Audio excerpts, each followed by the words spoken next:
Terima kasih. Assalamualaikum warahmatullahi wabarakatuh. Salam sejahtera bagi kita semua.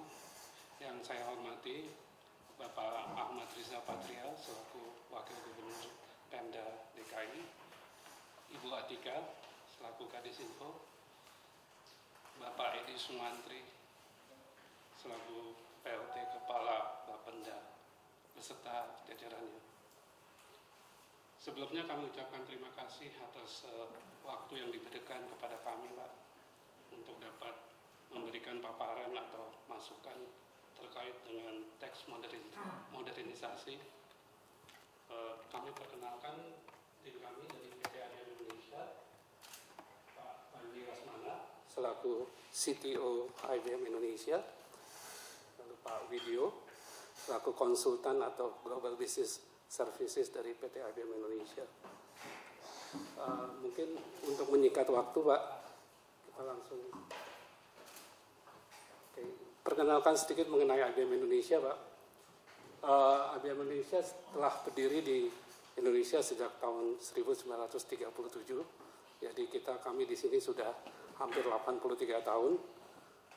Dan selama itu kami tidak pernah keluar dari Indonesia walaupun dalam keadaan krisis, jadi tetap ada di Indonesia.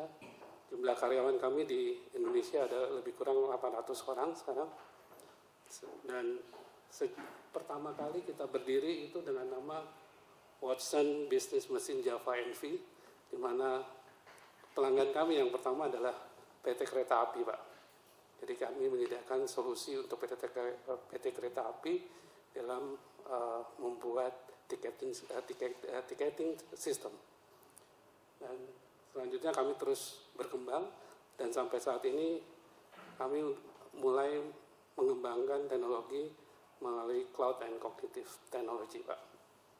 Dan selanjutnya mungkin Pak Panji akan langsung saja mempresentasikan mengenai solusi atau gagasan yang kita bisa berikan untuk membantu Pemda DKI dalam teks modernisasi. Kira-kira begitu, Pak. Terima kasih. Assalamualaikum warahmatullahi wabarakatuh. Warahmatullahi dan segala jajarannya. Mohon izin, Pak, kami ingin menyampaikan sedikit gagasan terkait dengan tax modernization dan juga terkait dengan compliance.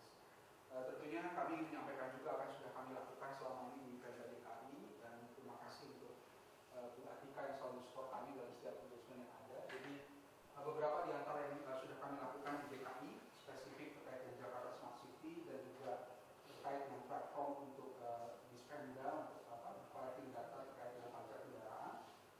Juga kami sudah mencoba menerapkan implementasi big data dan analitik di area Jakarta Smart City, pengembangan common center platform yang sudah ada sampai saat ini, kemudian juga penerapan AI atau natural language processing, dan juga implementasi prediction platform yang saat ini mungkin masih digunakan. Kemudian sekilas Pak Manajer kami menyampaikan ada SDG teknis ini bercerita terkait dengan apa yang sudah dimiliki oleh Pemda DKI, dan tentunya nanti ini akan melanjut cerita terkait dengan apa yang kami coba rekomendasikan kepada DKI terkait dengan tax reform proses.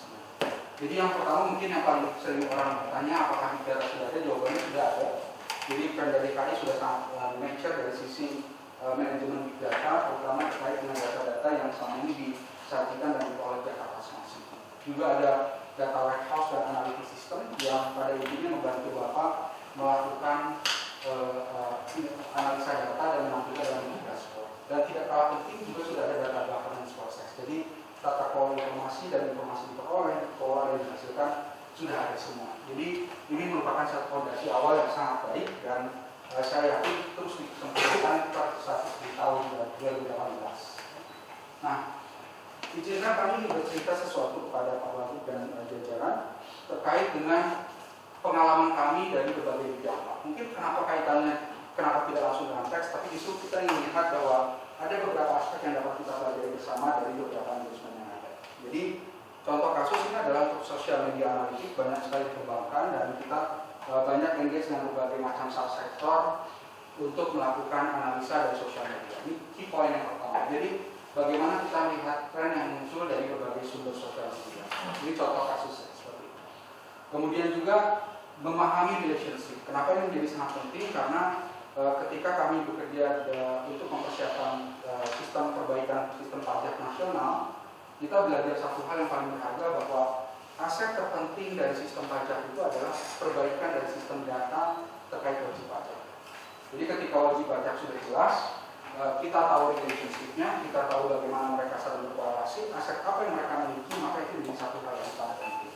Nah, ini contoh kasusnya, kita bisa melihat ketika kita melihat Pak Anies Baswedan, kita searching, kita bisa tahu apa relasi dengan beliau, apa yang dikaitkan dengan beliau dari sisi news, kemudian juga dari sisi persepsi orang, di mana orang membicarakan beliau, itu bisa kita lihat dan kita bisa mengetahui strong relationship di antara mereka. Dan kemudian idenya apa yang kita bilang? Itu adalah yang pertama, Pak Riza yang ingin kami fokus, kita bicara terkait dengan citizen master data. Ini sesuatu hal yang sangat penting dan tentunya menjadi satu hal utama yang sempat kita diskusi dengan Bu Atika yang secara spesifik. Beliau mengambil ide bahwa kalau saya punya satu orang individu ini harus kita potret secara seksama. Aset apa yang dia miliki, contohnya adalah start with PBB, misalkan terkait dengan fosil dan mobil. Kemudian bicara terkait dengan kepemilikan lahan dia, bicara terkait dengan si bulan ini dia menerima government service apa saja, insentif apa saja yang dia peroleh. Lalu bicara juga tentang social activity, apa yang saya sampaikan dan sebagainya. Sehingga suatu saat saya punya suatu tangkapan gambar terkait orang ini, aset apa yang dia miliki dan konsistensi dalam sosial media. Jadi kita bisa menghindari adanya fraudulent atau pengembangan pajak atau bentuk-bentuk lain yang tidak kita inginkan, dikarenakan kita sekarang memiliki individu-individu, data individu yang clean dan kata bersih, kemudian dibalurkan sehingga kita bisa melakukan banyak hal. Pertama adalah cross departmental organization data science. Jadi kalau misalkan di area SKPD yang namanya data itu tidak ada versi dinas pendidikan, tidak ada versi dari dinas statistik, tidak ada, tapi semuanya menjadi satu individu dan ini di-share across different organization. Kemudian tax, precise tax obligation. Jadi kita tahu persis orang ini potensi pajaknya berapa, mobil yang dimilikinya, tanah yang dimilikinya, individu ini bisa kita track dan tentunya informasinya konsisten. Kemudian untuk internal tentunya dengan kita mengetahui individu yang kita layani sebagai pemangku kepentingan, kita bisa melihat operation KPI yang kita dan juga bagaimana kita membuat tax optimization strategi yang lebih baik. Itu yang pertama. Kemudian engagement lain yang cukup menarik adalah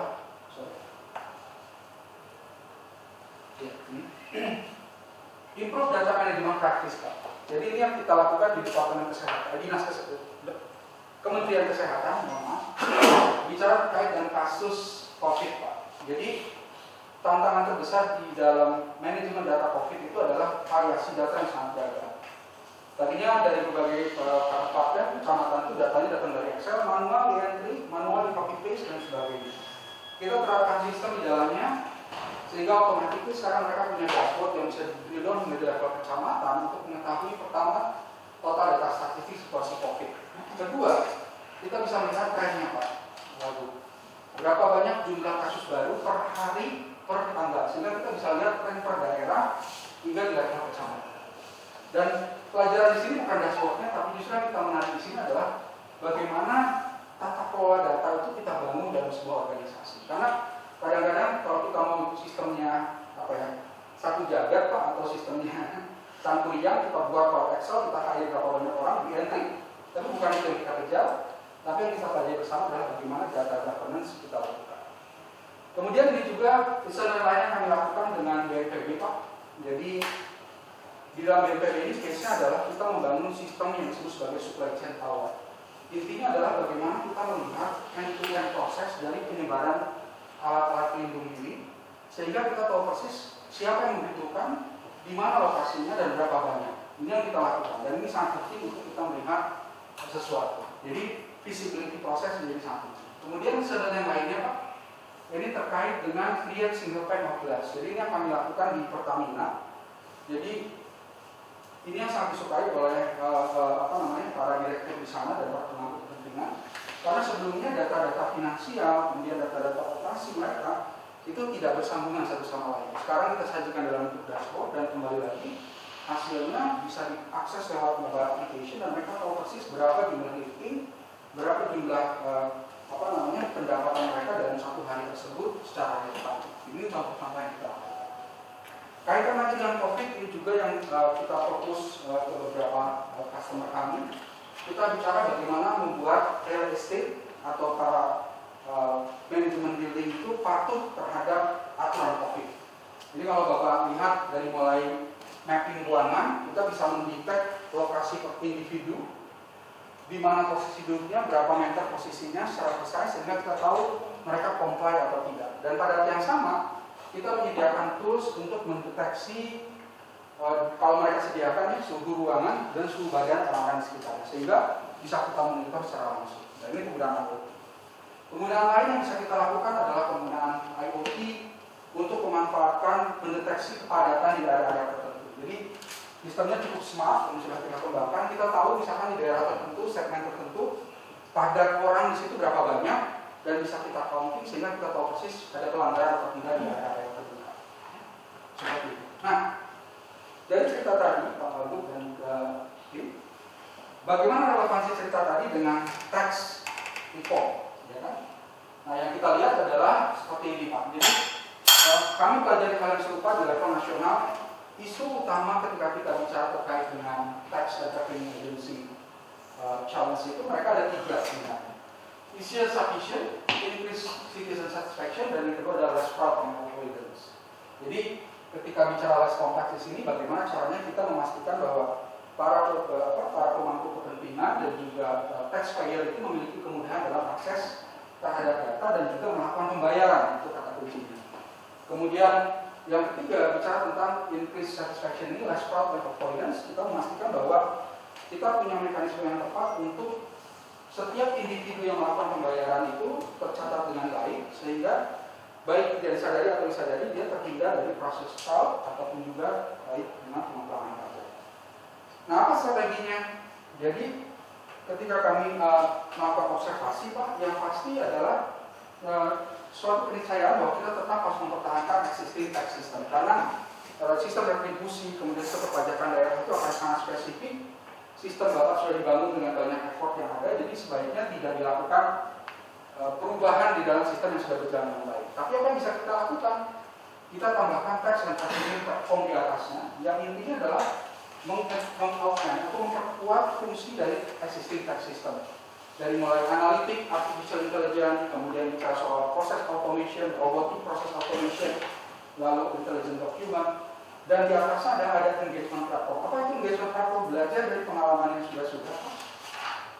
Terkadang kita sangat berfokus untuk mengembangkan aplikasi, katakan membuat mobile apps juga, tapi kita suka lupa mobile apps itu mau dipakai supaya apa? Supaya membantu, gitu kan? Kalau kita hanya membuat sebuah mobile application, kemudian dalam aplikasi itu hanya untuk bayar pajak yang diakses 1 tahun sekali, saya pikir bukan itu solusi yang paling tepat. Kita harus berpikir bagaimana membangun sebuah platform di mana platform ini berkembang dan membantu pelaku pajak untuk mendapatkan value added. Jadi kenapa bisa kita lakukan? Kita perlu melakukan integrasi dengan berbagai macam hal. Pertama adalah financial service dan fintech. Terbayang kalau kita bisa bayar pajak dengan menggunakan GoPay, OVO, atau Jakwan, atau apapun itu payment, sehingga dengan mudah orang bisa melakukan pajak dengan tidak perlu berantri dan sebagainya. Itu yang pertama. Integrasi dengan SKPD, data-data yang selama ini dikolek oleh Bank DKI, dikolek oleh berbagai entiti yang dilaporkan secara manual ke sistem perpajakan, itu bisa kita integrasikan dengan itu. Yang ketiga, bisnis ekosistem. Bisa dibayangkan andai kata para pelaku usaha kecil yang selama ini membayar retribusi, kita permudah untuk mengakses microfinance. Kenapa bisa kita lakukan seperti itu? Ketika dia terdaftar sebagai wajib pajak dan dia memanfaatkan platform tadi, otomatis kita tahu profil dia. Dia nggak akan kemana-mana. Dia kalau menjadi orang yang meminjam ke bank, dia menjadi suatu profil yang positif dan dia bank berani memberikan certain amount of allocation untuk dipinjamkan kepada individu yang bersangkutan. Bagaimana kalau platform ini dijadikan bagian dari itu? Jadi kita buat engagement platform ini adalah part dari keseharian pelaku pajak yang salah satu fungsinya adalah melakukan pembayaran pajak. Itu yang ingin kami sampaikan. Ini yang kita sebut sebagai engagement platform. Dilakukan dalam bentuk apa? Mobile application, SMS, ataupun juga dalam bentuk call center system yang saling terintegrasi satu sama lain. Kemudian juga ini akan melayani employee atau petugas pajak sendiri, kemudian taxpayer, dan pastinya juga public sector stakeholder. Nah, secara lebih detail lagi Pak, ini mungkin singkat saja. Ini adalah beberapa komponen yang kami sampaikan secara teknikal. Jadi dari mulai IT infrastructure, mungkin ini sudah sangat umum, ada server storage network. Kemudian yang kita lihat ini ada 3 domain, data, analytic, dan services. Jadi yang paling sini kita bicara terkait dengan potential set ledger. Ini kita bicara bagaimana pencatatan terkait dengan data bahan, kemudian mobil atau objek pajak lain, kita catat dengan baik. Open data, kita pastikan bahwa andai kata ada orang yang membayar pajak, orang sekelilingnya atau ada individu tertentu bisa melakukan audit secara bebas, sesuai dengan aturan yang ada. Sehingga ada pengakuan, baik itu secara sosial maupun secara regulasi terhadap pembayaran pajak yang dilakukan oleh setiap individu. Itu yang kita pikirkan, itu khusus sebagai open data. Kemudian tax data lab ini bicara tentang tax return secara private dan corporate. Ini yang perlu kita pikirkan juga mekanismenya. Kemudian juga citizen insight, kita bicara terkait bagaimana kita memanfaatkan data tadi. Simpulan itu bagaimana proses pembayaran pajaknya, bagaimana dia disiplin pajaknya, profil dia sebagai bentuk pelayanan terhadap layanan Jakarta dan sebagainya, kita lihat di dalam citizen insight. Business insight, kita bicara terkait dengan prediksi, terkait dengan market insight, fraud and compliance. Ini kita lakukan dengan spesifik. Lalu bicara tentang performance, ini kita bicara bagaimana kita memprediksi pendapatan dari sisi pajak secara lebih akurat karena kita memiliki data yang lebih baik. Lalu bisa menggunakan mekanisme umum dari pajak seperti tax and treasury, CRM, HCM, dan seterusnya.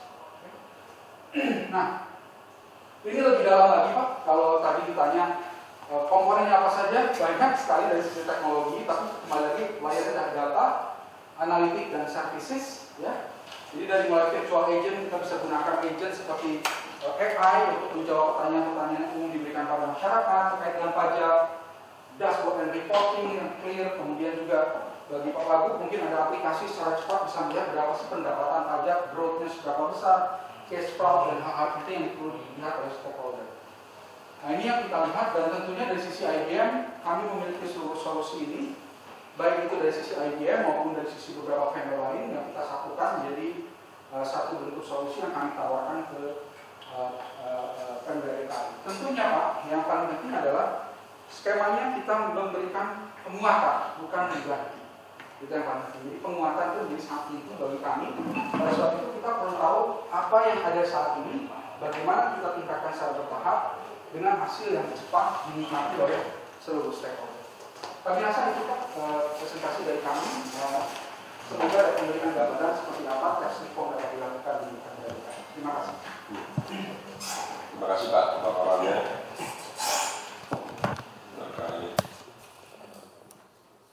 Teknologi informasi dan Dispenda, Inkopotik, jadi terkait ini. Yang pertama memang saya ini baru 2 bulan lebih, belum sempat juga nih Pak.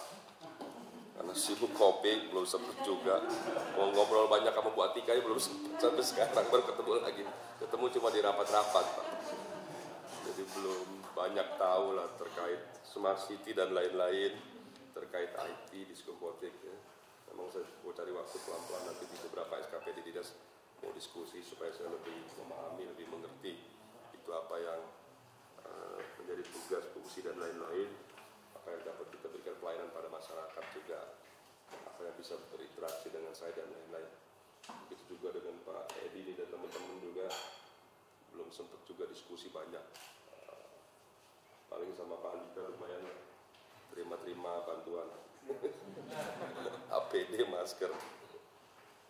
Prinsipnya begini Pak, prinsipnya tentu kita di era sekarang dan ke depan tidak ada pilihan, harus menggunakan teknologi dalam bekerja, meningkatkan kinerja, apalagi memberikan pelayanan sebaik mungkin. Tentu kami sangat bersyukur, berterima kasih, mengapresiasi maksud niat Bapak untuk bisa bersinergi dengan kami. Saya pribadi punya banyak kelemahan Pak, di antaranya kelemahannya soal IT Pak. Jadi kalau di rumah tuh adik kakak berempat itu saya paling jeblok ya urusan IT Pak. Kalau adik-adik saya itu jago-jago Pak, soal IT, soal apa saya paling lemah sekali Pak, mungkin paling nggak bisa. Yang penting buat saya yang apa yang bisa saya pahami, kedua Pak terkait dispenda tadi, mungkin ada hubungan sama pajak dan lain-lain. Ya pastinya kami kan Pemprov DKI Jakarta punya PAD Pak, pendapatan asli daerah, dan ternyata yang saya tahu memang sumber terbesar pemasukan kami ya dari pajak ya Bu ya. Ya Pak Edi ya? Berapa persen Pak? Dari PAD itu 84%. Berapa persen? Coba dari PAD ya? Dari 57 ke 54. Ya, jadi 84% sumbernya pajak. Luar biasa DKI ini bergantung pajak memang. Kita nggak punya tambang, nggak punya hutan, nggak punya minyak, nggak punya kelapa sawit, begitu-gitulah. Nggak punya peternakan, nggak punya sawah gitu. Nah, jadi sumber kita memang dari pajak. Jakarta memang ya sebagai ibu kota ke depan memang ya jadi kota bisnis Pak, ibu kota, kota bisnis, kota riset, kota perdagangan, mungkin ke depan jadi kota finansial atau keuangan, kota apa lagi, kota pendidikan, kira-kira itulah yang ke depan nih kita akan kembangkan. Memang kita harus cepat bergerak, terlebih ada keinginan pemerintah pusat ingin pindah ibu kota, jadi dalam 5 tahun ini kita harus bergerak cepat Pak, memastikan posisinya Jakarta sebagai kota apa. Namun kita akan segera putuskan nanti pada saat ini. Undang-undangnya masih berproses di DPR, apakah jadi tidaknya ibu kota nanti di Kaltim. Itu akan berdampak besar Pak pada pembangunan kita, karena PAD, sumber PAD kita nanti akan berkurang gratis. Nggak tahu nih PAD udah sempat hitung-hitung nggak? Kalau pindah tinggal berapa sisanya tuh? Kan nanti semua tuh berpindah Pak, pegawai pusat berpindah, lain-lain berpindah. Maka kita harus cari inovasi, kreativitas baru Pak, menjadikan Jakarta sebagai kota riset, kota pendidikan, perdagangan, bisnis dan lain-lain. Nah tentu semuanya sangat bergantung juga pada teknologi dan informasi dan lain-lain. Mungkin yang Pak Edi sampaikan apa terkait dengan pajak teknologi kita miliki, nanti Ibu Atika juga apa dimungkinkan ada sinergi lainnya. Saya orangnya sangat terbuka, transparan Pak. Siapa aja yang datang ke saya sejauh yang dimungkinkan ada waktu, saya welcome Pak. Saya nggak pilih-pilih, saya tidak membatasi. Jadi Bapak datang hari ini, mungkin saya nggak tahu apa ada pihak lain juga mungkin nanti datang, mungkin saya terbuka juga. Jadi saya informasikan di awal Pak. Semuanya silakan saja. Nanti para ahli yang ngerti di sini Bu Atika yang tahu, nanti ID lah yang ngerti teknisnya tuh seperti apa sinergi yang dimungkinkan bagi semua yang memang ingin bersinergi dengan kami Pak Pemprov DKI. Nanti ada akhir nanti kami akan komunikasikan semua dengan Pak Gubernur Pak. Tentu IBM bukan barang baru, kita tahu punya pengalaman yang panjang. Kami welcome Pak sama semuanya, termasuk IBM tentu. Mudah-mudahan ke depan ada yang bisa disinergikan. Saya juga belum tahu sejauh mana selama ini IBM dengan Pemprov, persisnya, posisinya dan lain-lain. Banyak juga memang Pak yang mau ke Pemprov lah, terlibat bersinergi. Ya bagi kami tidak ada masalah, siapa saja punya kesempatan yang sama sejauh bisa memberikan keuntungan satu sama lain yang positif untuk kepentingan pelayanan Pak, kepentingan masyarakat banyak. Itu Pak sementara dari saya. Nanti apa yang bisa dijadikan mungkin Pak Edi mau ada tambahan silakan. Terima kasih. Assalamualaikum warahmatullahi wabarakatuh. Yang terhormat Bapak Wakil Gubernur, yang terhormat Kepala Diskominfo, yang terhormat Bapak dari jajaran dari IBM dan hadirin sekalian yang saya hormati. Izin Pak Wagub, mungkin saya akan sedikit sekilas menyampaikan terkait dengan jenis-jenis pajak dan online sistem pajak daerah yang saat ini sudah terlaksana di Bapenda DKI. Mungkin saya menarik tadi paparan terkait dengan adanya data info rinci individu dan lain-lain. Mungkin perlu saya sampaikan bahwa DKI Jakarta dari 16 jenis pajak daerah yang diamanahkan dalam Undang-Undang 28, kita memungut 13 jenis pajak daerah. Artinya pajak provinsi dan kabupaten kota juga dikelola seluruhnya oleh Pemprov DKI sebanyak 13 jenis pajak. Nah, dari 13 jenis pajak ini ada yang sifatnya pajak langsung dengan official assessment seperti pajak kendaraan bermotor, BBNKB, biaya balik nama, lalu PBB. Ini secara langsung kita lakukan dengan official assessment, artinya pajaknya telah kita tetapkan terlebih dahulu. Kita tetapkan pajaknya sehingga tadi kalau ada individu siapa subjek pajak, misalnya ini kondisi yang ada sekarang ya Pak, saya ingin tahu Pak Edi Sumantri punya mobil apa saja, itu saat ini sistem kita sudah mengakomodir itu. Saya pengen tahu Pak Edi Sumantri punya rumah di mana saja, itu sudah bisa dilihat rinci. Mobilnya jenis apa, tipe apa, bayar pajaknya kapan, itu bisa kita lihat. Tunggakannya berapa bisa dilihat. Termasuk sama PBB pun seperti itu. PBB pun bisa dilihat berapa luasnya, rumahnya di mana saja, itu bisa kita lihat. Sistem itu sudah ada di kami saat ini. Bahkan saat ini sedang kita kembangkan dengan adanya sensus pajak untuk mengupdate kira-kira kondisi real di lapangan, apakah sudah perubahan terhadap objek tadi. Katakan yang tadinya rumahnya satu lantai sudah berubahkah menjadi 2 lantai, yang tadi tanah kosong sudah dibangun. Kita lagi update. Data ini sudah tersedia juga dan memang kita juga data secara big datanya, secara ininya ada sumbernya, ada di Diskominfo juga termasuk pajak kendaraan bermotor. Nah, yang saat ini sedang kita kembangkan dan mungkin mohon penguatan, nanti akan saya sampaikan di mana kelemahannya, mungkin bisa masuk penguatannya di mana seperti itu. Online sistem terhadap 4 jenis pajak saat ini. Hotel, restoran, hiburan, parkir. Total wajib pajaknya ada 16.000 wajib pajak. 16.000 wajib pajak yang akan kita lakukan online sistem. Saat ini sudah terlaksana melalui kerjasama dengan 3 bank. Yang pertama di Bank DKI. Bank DKI ini kita kasih target 10.000 wajib pajak dan saat ini baru 1.400 yang terimplementasi dan baru 434 yang teronline Pak. Jadi sangat sedikit sekali, hanya 434 yang sudah online dari 10.000 target. Bank BNI 1.000 wajib pajak baru 6 yang online. Yang terimplementasi 51 tapi yang online-nya baru 6. BRI 4.000 wajib pajak di 3.000, yang implementasi 3.700 dan yang online 640. Bagaimana mekanisme yang sekarang terjadi online sistemnya? Contoh dengan BRI. Wajib pajak sistemnya, supply-nya masuklah Bank BRI ke sistem yang ada di restoran tersebut. Sehingga pada setiap transaksi, data transaksinya akan terekam oleh BRI. Saat ini berlaksana seperti itu. Dan pada saat tanggal 15 bulan berikutnya, karena self assessment ini kewajibannya tanggal 15 bulan berikutnya harus melakukan pembayaran. Maka dengan sistem cash management system, BRI akan melakukan auto debit. Karena tadi sudah terekam berapa transaksinya, maka pajaknya dapat dihitung, maka tanggal 15 rekening wajib pajak restoran tadi, hotel tadi, langsung terauto debit sejumlah yang tercatat dalam sistem yang sudah teronline dengan BRI. Nah ini yang sedang, demikian juga BNI, demikian juga Bank DKI. Namun ini banyak kendala-kendala, masih kemungkinan ada peluang terjadinya penyelundupan pajak apabila ternyata wajib pajak melakukan transaksinya tidak menggunakan alat yang tersambung dengan Bank BRI maupun BNI. Misal ada beberapa alat transaksi yang disambungkan hanya 1-2, ternyata yang lain tidak disambungkan.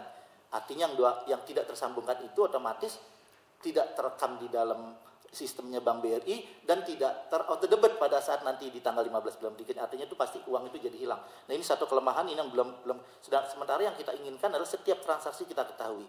Nah yang kedua mungkin kelemahan yang saya tangkap adalah bahwa Bapenda itu belum tahu data transaksi real per transaksi secara langsung.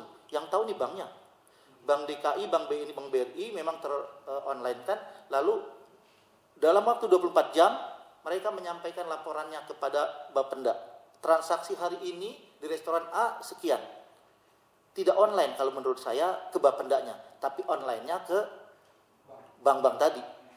Yang kita inginkan sebetulnya seketika pun kami ingin tahu, contoh saya makan di Sate House Bonsiri, begitu kita bayar, Bapenda di dashboard-nya sudah ketahuan transaksi saya sudah bisa kebaca. Sehingga pada saat kami melakukan silent operation, saya makan di satu restoran, kita akan seketika tahu itu sebetulnya uang yang kita bayarkan tersambung atau tidak. Jadi untuk menghindari kalau mereka menggunakan alat-alat lain yang tidak tersambung. Nah ini yang belum kita dapat sesungguhnya. Keinginannya ke depan, inginnya seperti itu. Yang self assessment, kita ingin tahu secara langsung. Tidak melalui, sebab ada kemungkinan kalau melalui laporan bank, contoh seperti ini. Bisa saja barangkali kita kan berpikirnya, petugas pajak percaya boleh, curiga jalan terus. Prinsipnya seperti itu. Bisa saja terjadi ini. Oknumnya bank bekerja sama dengan salah satu usaha atau beberapa usaha. Sehingga pada saat merekam data transaksinya Rp10, tapi pada saat melaporkan di sore harinya bisa saja dibikin menjadi di bawah itu. Atau sesungguhnya petugas bank tahu sesungguhnya ada beberapa alat transaksi yang belum disambungkan tetapi dia tidak mengoptimalkan itu. Otomatis mau tidak mau petugas pajak harus melakukan pemantauan lagi, harus melakukan pemeriksaan lagi. Sebetulnya kalau dengan online sebenarnya ini kan sudah tereliminir, tidak perlu lagi kita terjun ke lapangan. Tapi cukup dengan online kita bisa mengawasi secara langsung. Ini yang 4 jenis pajak yang sedang kita lakukan. Bahkan kalau saja bisa dilakukan seperti melalui gerbang pembayaran nasional atau GPN, seperti yang dilakukan sekarang dengan parkir, tap in, tap out, kita bisa lebih mudah. Setiap transaksi pasti kita sudah bisa koordinasikan dengan bank yang ada kerjasama mungkin nanti Bapenda dengan Bank Indonesia supaya setiap transaksi yang melalui kartu kredit manapun pasti kita bisa memperoleh data untuk menghindari terjadinya penyelundupan. Nah, hal yang paling penting yang saya pikir belum terlaksana sampai saat ini adalah tadi ada jenis pajak saya sudah sebutkan yang OPC-nya PKB, PBB itu udah artinya sudah bisa kita lihat secara detail datanya, impor rincinya. Cuma untuk pajak bahan bakar kendaraan bermotor dan pajak penerangan jalan ini memang kami belum masuk online seperti itu. Kami tidak tahu berapa sesungguhnya penjualan bahan bakar kendaraan bermotor di SPBU, berapa pajaknya karena setiap bulan Pertamina hanya menyetorkan ini pajak bulan Juli dibayarkan di bulan Agustus besarnya sekian, tidak memberikan secara rinci dari SPBU mana saja, ini yang belum kami dapat. Termasuk pajak penerangan jalan.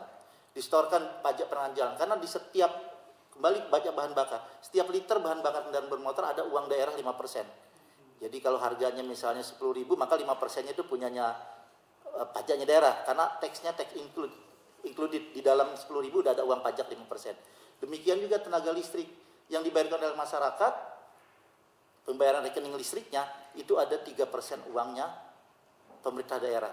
Nah, selama ini kita nggak tahu tuh penggunaannya, artinya berapa yang transaksi BBM-nya, berapa besaran terjual dari SPBU, dari seluruh SPBU yang ada di DKI Jakarta. Ini belum, bahkan kami melakukan pemeriksaan pun ke Pertamina, data ini belum kami dapatkan. Bahkan pernah kita minta dukungan dengan BPK sekalipun masuk. Tapi kalau teronline kan mungkin di setiap SPBU, setiap liter yang bayar, setiap terjadi transaksi sudah teronline maka kita akan tahu hari ini SPBU ini bayar Pertamax-nya berapa, Pertalite berapa, Pertamax turbonya berapa, sehingga kita saat itu bisa tahu pajak kita dari saat SPBU per hari. Sebulan tahu, sehingga pada saat Pertamina melakukan pembayaran PBBKB, kita bisa melakukan cek cross data dari data yang teronline-kan tadi dan tidak akan terjadi penyelundupan pajak lagi. Demikian juga pajak penerangan jalan, PLN. Kita diberikan data pembayaran saja, PLN tidak memberikan data secara rinci berapa dari bisnis, rumah tangga, sosial. Ini belum diberikan oleh maupun industri aja ada 4 jenis, bisnis, sosial, rumah tangga, dan industri. Ini datanya nggak secara rinci berapa penggunaannya.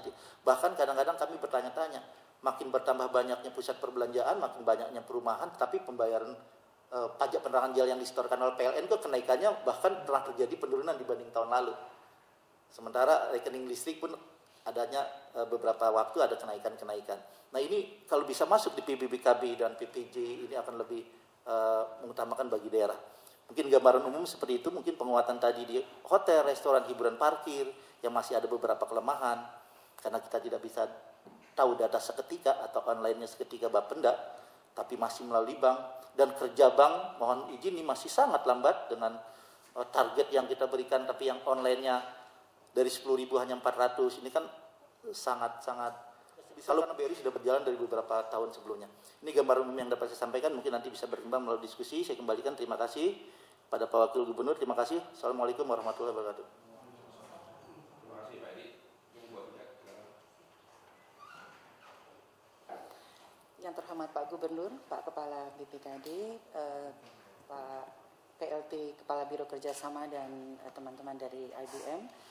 Mungkin tadi Pak Edi sudah menjelaskan terkait dengan pajaknya, saya mungkin akan sedikit mengupdate apa yang kebijakan terkait dengan IT yang sedang diimplementasikan di Pemprov. Menarik sekali tadi melihat bahwa strategi yang disampaikan adalah memang arahnya orientasinya menuju platform. Saat ini memang khusus dalam penanganan COVID, teknologi informasi menjadi salah satu ujung tombak dalam kita mengambil keputusan karena memang sangat membantu untuk data driven policy. Pendekatan platform ini juga sangat penting untuk berbagai klaster yang nanti ke depannya akan sangat berperan, terutama dalam pasca COVID, di mana kita melihat ada beberapa klaster yang memang penting untuk dikembangkan atau dilakukan pengembangan IT-nya. Pajak adalah salah satu yang memang akan menjadi klaster penting dalam pengembangan IT. Tadi seperti disampaikan oleh Pak Edi bahwa nearly 82% pendapatan DKI ditopang oleh pajak daerah. Oleh karenanya bagaimana mengefektifkan pemungutan pajak, dan saya kira tidak hanya pemungutan tetapi juga end-to-end solution ya, integrated solution mulai dari pendataan sampai dengan nanti pemungutan akan menjadi hal yang sangat penting. Dan pemanfaatan beberapa topik yang tadi disampaikan terutama terkait dengan overall capture dari omni-channels untuk engagement, kemudian arsitektur sampai dengan kemudian di bawahnya tanpa merubah ya sistem yang sudah ada, kayak hybrid seperti itu juga sangat menarik. Dan mungkin challenge-nya akan lebih banyak pada aspek perpajakannya sendiri, apakah ada regulasi-regulasi yang memang perlu di-adjust dan lain-lain. Itu akan sangat tergantung dari bagaimana nanti berdiskusi lebih jauh dengan teman-teman di BPRD. Tetapi as a whole sebagai sebuah pendekatan saya kira yang dilakukan oleh Pemprov DKI juga mengarah ke sana. Tapi problemsnya adalah mungkin lebih banyak terkait bagaimana mengintegrasikan, terutama API integration-nya nanti.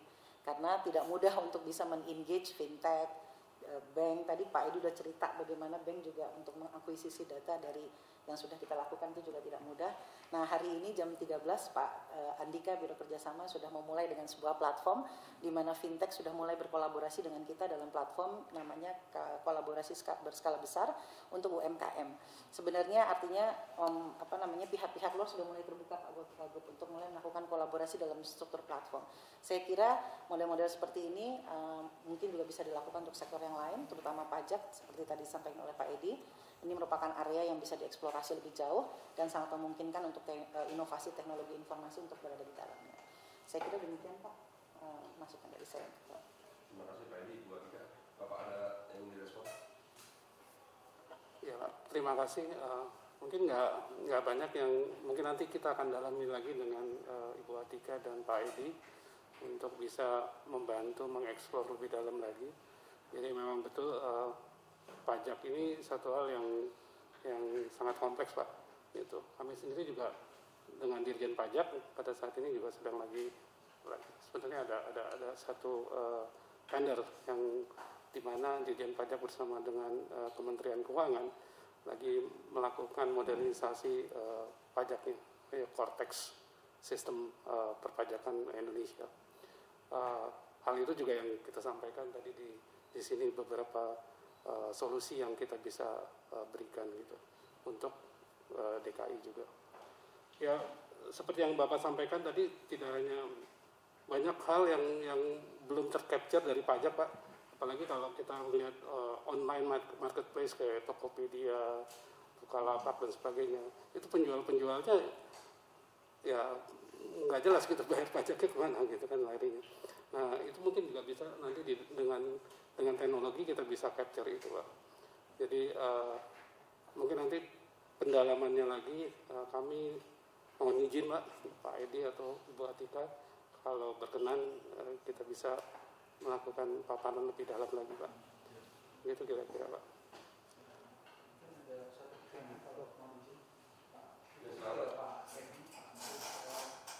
Dari sekian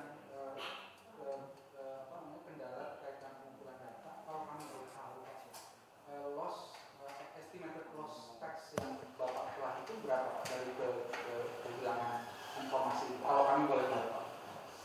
Izin Pak Wakil Gubernur, kalau yang paling besar potensial loss terjadi adalah di pajak hiburan. Di pajak hiburan ini sangat besar. Kalau untuk hotel, apalagi yang sifatnya hotel bintang 5 berlian itu otomatis tingkat kepatuhannya yang sudah go public, bahkan sudah franchise seperti restoran-restoran itu memang sudah sedikit lebih patuh. Tapi hiburan ini banyak sekali potensialnya. Bahkan saya cuma berpikir kalau dihitung, perkiraan saya pembayaran pajak hiburan paling masih sekitar 40-50%. Sebagian besar masih katakanlah masih dilakukan tax evasion atau penyeludupan pajak oleh wajib pajak. pengalaman kami pada saat melakukan pemeriksaan kepada wajib pajak, mereka berdalihnya seperti ini. Ini teknis lapangan Pak, saya sampaikan. Kami pajak hiburan itu banyak pungutan yang memang tidak bisa kami kendalikan. Kalau DKI bisa menjamin kami bekerja, buka usaha, tidak ada pungutan lain-lain di beberapa oknum aparat dan lain-lain, kami bisa bayar pajak dengan sepenuhnya. Tetapi kan banyak sekali mereka pungutan-pungutan. Salah satu misalnya ada salah pengusaha tempat hiburan, panti pijat dan karaoke, jam 4 sore ada mobil polisi berhenti di situ, maka dia harus segera menyamperi supaya mobil itu pindah parkir. Kalau enggak orang akan berani masuk tempat hiburan. Saya contoh sederhana saja. Nah, saya berpikir seperti ini. Untuk menghindari potensial loss, mungkin dikemas secara sistemnya seperti apa, nanti saya bisa kita dalami atau saya masih banyak belajar dalam hal ini. Tetapi dalam implementasinya, bisa nggak kita mengetahui kaitan berapa pajak yang dibayar sesungguhnya dengan biaya-biaya yang dikeluarkan oleh mereka. Contoh seperti ini.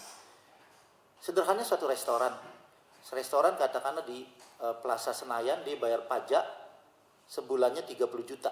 Artinya omset sebulan 300 juta, kan 10%-nya pajak. Sementara pengeluaran dia untuk gaji karyawan, untuk sewa ruangan, sewa tempat dan lain-lain bisa 500 juta sebulan. Ini kan suatu hal yang nggak mungkin yang bisa dia hidup setiap bulan untuk tetap eksis, membuka usaha tersebut. Demikian juga di pajak hiburan. Bayar pajak hiburan 30 juta, tarif pajak hiburan kan lumayan besar, 25%. Ada yang 30%. Nah, kita bisa hitung kalau pengeluaran dia sangat besar, tetapi pajaknya kecil, kan ini terdeteksi pasti omsetnya tidak dilaporkan sebagaimana mestinya. Nah, dalam sistem bisa nggak sih kita tangkap bahwa juga merekam berapa pengeluaran dia, buat gajinya, buat sewa gedungnya, buat beli raw material, buat beli bahan makanan dan lain-lain, sehingga kita bisa tahu omsetnya saja sebulan 500 juta nih. Dia bayar pajak hanya 30, berarti dari omset 300 juta, berarti kan ini banyak yang dibohongin gitu. Nggak mungkin dia bisa bertahan hidup. Kalau bisa sampai demikian, ini pasti kita akan lebih mudah petugas pajak untuk mengungkap penyelundupan pajak tadi, khususnya di hiburan. Bahkan hiburan itu kadang-kadang sistem mereka mati jam 11 malam, padahal mereka buka sampai jam 4 pagi. Ini dalam keadaan normal, bukan dalam keadaan saat ini. Keadaan tahun 2019 lah, tempat-tempat hiburan tertentu. Nah, ini pasti di jam-jam tertentu tersebut sudah pasti transaksinya sudah tidak mungkin. Dan saya bilang tadi bisa 40%. Karena saya pernah meriksa, Pak, omset pengakuannya 40 juta sehari, padahal dari 3 room tempat karaoke saja itu satu transaksi bisa di atas 15 juta. 40% dari total revenue sekarang. Iya, yang sudah benar. Artinya 40-50%, 50% itu kemungkinan di hiburan itu masih potensial loss. Artinya masih penyelundupan pajak oleh wajib pajak. Artinya kalau kita optimalkan di situ bisa 2 kali lipat penerimaan pajak hiburan kita. Iya, untuk hiburan ya. Mungkin kalau untuk restoran perkiraan kami sekitar 70% lah sudah tingkat kepatuhannya. Untuk hotel yang masih melakukan penyelundupan pajak yang terbesar adalah hotel yang sifatnya jam-jaman ya, yang motel yang garasinya ditutup itu. Nah, ini memang didukung juga oleh konsumen yang tidak pernah mau menerima bilnya, Pak. Nggak mungkin bil diterima dibawa pulang jadi pecah perang dunia ketiga di rumah. Maka itu kadang bilnya diputar, Pak. Iya, uangnya cash, dapat bilnya ditinggal di kamar, bil ini dipegang lagi sama petugas, sama orang hotel, ya. Nanti datang tamu lain, makanya kadang-kadang saya pernah melakukan penelitian, saya teli satu persatu, kok kamar ini satu hari bisa 7 kali berputar dan bilnya hanya 1 gitu. Jadi sengaja dibersihkan, memang 6 jam Pak, tapi prakteknya orang pakai paling lama 1 jam ya. Saya ini saya nggak tahu, ini bukan pengalaman Pak, bukan pengalaman, tapi karena saya petugas pajak harus tahu sedetail itu. Nah, ini terjadi penyelundupan terbesar hotel tuh, hotel bintang 3, bintang 2, Melati dan termasuk motel. Tapi untuk bintang 5 ke atas ini sepertinya sudah, makanya untuk hotel dan restoran analisa kami paling sekitar 70% tingkat kepatuhannya, artinya potensialnya 30% yang mungkin nanti bisa dijaring dengan sistem ini sehingga tidak lagi memberikan loophole atau celah bagi wajib pajak untuk melakukan penghindaran pajak atau penyelundupan pajak. Ini yang self assessment Pak. Kalau yang official saya rasa ketetapan sudah diberikan, ya kita tinggal bagaimana upaya melakukan penagihan pembayaran melalui pelayanan atau melalui pendekatan dengan tertentu wajib pajak harus meningkatkan kepatuhan wajib pajak. Itu.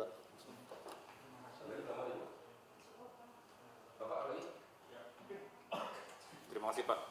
Tadi menanggapi yang disampaikan. Jadi memang kami juga berbicara dengan tadi Pak Yun sudah sampaikan, kami juga berbicara dengan Dirjen Pajak di Kementerian Keuangan. Jadi sebenarnya yang Bapak sampaikan mengenai potensi-potensi yang bisa dapat digali lebih lanjut itu senada dengan apa yang juga ingin dilakukan oleh teman-teman di Kementerian Keuangan. Gitu. Mereka saat ini kan tax ratio di Indonesia kurang lebih sekitar 11%, gitu ya. Mereka atau itu sekitar 42 juta wajib pajak nasional. Nah, mereka mungkin kalau saya boleh cerita sedikit Pak, mereka punya angan-angan bahwa nanti dalam 4-5 tahun ke depan itu naik sekitar 76 sampai 80 juta wajib pajak individu. Nah, beberapa data yang dimiliki oleh mereka sebenarnya bisa digunakan oleh Pemprov. Dalam arti contoh untuk VAT atau PPN Pak ya. PPN dari satu wajib pajak korporat dengan korporat, mereka kan selalu melakukan transaksi atau pembelian atau penjualan. Di situ ditangkap itu berapa nilai transaksinya, PPN-nya berapa. Nah itu sebenarnya data itu bisa dimanfaatkan juga dari Pak untuk mengecek kira-kira sebenarnya kalau dari sisi tadi pajak hiburan, hotel dan sebagainya itu kita cross check dengan data yang ada di Pemprov. Itu kita bisa ketahuan sebenarnya mereka tuh pendapatannya berapa. Gitu. Dari situ kita bisa menangkap pajak jasa, potensi pajak yang saat ini belum tergali mungkin Pak. Jadi tadi saya juga melihat yang Bu Atika sampaikan bahwa memang ini kerjasama dari beberapa institusi pemerintahan memang perlu penting. Itu yang pertama. Kemudian kedua juga integrasinya memang suatu yang challenge sih, tantangan. Itu bisa dilakukan tapi memang challenge-nya tidak hanya secara teknis itu bisa dilakukan, tetapi mungkin dari sisi proses, dari sisi komunikasi, ini yang mungkin tantangan yang lebih besar gitu Pak ya. Jadi memang kami melihatnya bahwa hal-hal seperti ini memang harus dikawal secara terus-menerus gitu, secara konsisten, berkelanjutan supaya nanti mungkin kita dari katakanlah tadi yang 40% tadi Pak ya, kita bisa meningkat mungkin dalam 3 tahun ke depan naik ke 50%, 55%, 60% dan seterusnya. Artinya trennya menjadi positif gitu.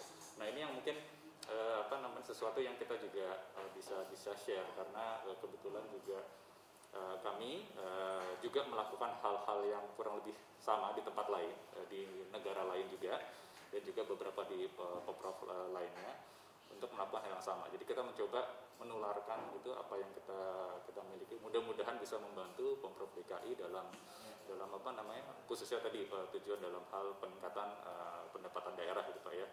84% kita akan senang mungkin 5 tahun ke depan mungkin udah naik jadi 95% gitu Pak ya. Gitu. Saya rasa sih tujuannya ke sana gitu ya. 1 tahun apa? 1-2 tahun, 5 tahun. Oh gitu Pak ya. Ini sangat ini Pak, agresif tujuannya Pak. Kira-kira begitu Pak. Tidak ada Pak. Sekali lagi saya ucapkan terima kasih buat Pak Wagub, Pak Kepala PLT Bapenda, Ibu Atika, dan juga Pak Andika beserta jajarannya. Semoga paparan ini dapat memberikan masukan yang baik atau positif. Mungkin selanjutnya nanti kami akan berkunjung ke tempat Bapak-Bapak atau Ibu Atika. Demikian, Assalamualaikum warahmatullahi wabarakatuh. Terima kasih Pak semuanya.